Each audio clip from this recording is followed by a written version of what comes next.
తీసుకొచ్చి ఇలా పెట్టి, ఇదిగో ఇక్కడ బెడ్రూమ్ వస్తుంది, ఇక్కడ హాల్ వస్తుంది, ఇక్కడ కిచెన్ వస్తుంది, ఇక్కడ మెట్లు వస్తాయి, సెకండ్ ఫ్లోర్ ఇలా ఉంటాయి, థర్డ్ ఫ్లోర్ ఇలా ఉంటుంది అని చెప్పి ఇంజనీర్ దగ్గరికి వెళ్ళి వచ్చి ఏం తీసుకొస్తారు? మీరు ప్లానింగ్ తీసుకొస్తారు. ఓకేనా? ఆ ప్లానింగ్ అయిపోయిన తర్వాత 2-3 నెలలు అయిపోయిన తర్వాత అక్కడ మంచి ఇల్లు కట్టేసి ఇల్లు ఓపెనింగ్కి వెళ్ళేసరికి ఈ ప్లానింగ్ ఎలా ఉందో ఇల్లు అలాగే ఉంటుంది. అవునా కదా? ఈ ప్లానింగ్ ఎలా ఉందో ఇల్లు అలాగే ఉంటుంది.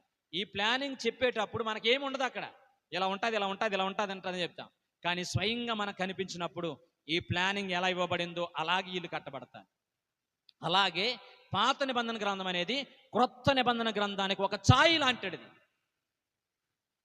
పాత నిబంధన గ్రంథంలో యేసు ప్రభువును గూర్చి ఏ మాటలైతే ప్రవచించారో అనేక మంది ప్రవక్తలు, ఆ ప్రవచనాలన్నీ కూడా క్రొత్త నిబంధన గ్రంథంలో యేసు ప్రభు వారి జీవితం నెరవేరినాయి. కాబట్టి ఆయన అంటాడు, మనిషి కుమారుని గూర్చి ప్రవచించిన ప్రవచనాలు నెరవేర్పు నిమిత్తమై మనం